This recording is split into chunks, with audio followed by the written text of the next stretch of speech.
When you were in prison, were you thinking, one of the ways of surviving and thinking, am I going to get out of this, is I will make works of art about this, or was that not in your mind?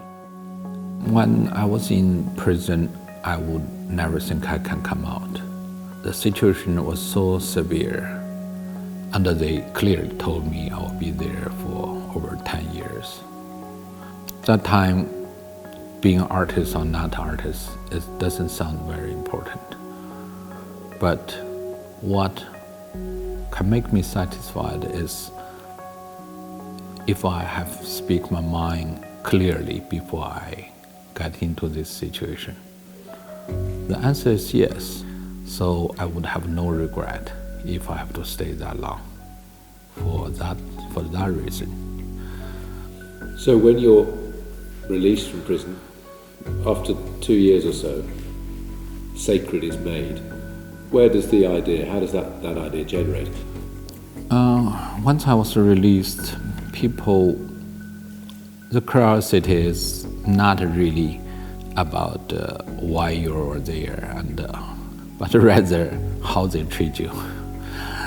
And it's very too hard to describe that, how they treat you. They never beat me, and they feed me well, and they have doctors measure my physical condition every day, sometimes 7 times a day.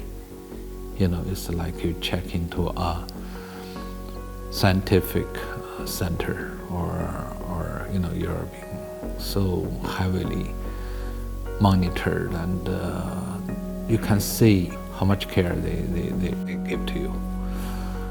But of course, it's extremely tough psychological warfare. It becomes quite clear talking to you that you're very thoughtful, but quite restrained. But I wonder how much anger fuels your art. I couldn't see this immediate anger. Even I put my prisoner situation into those cases, I reduce it to 50% of the scale to make people feel that it's more like a play rather than a reality. And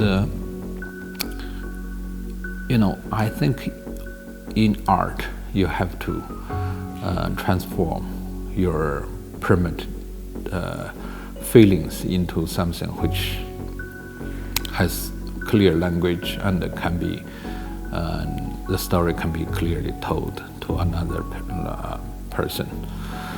And of course, you cannot force anybody to thinking or to feel the same way, but you have a responsibility to make sure your language is clear.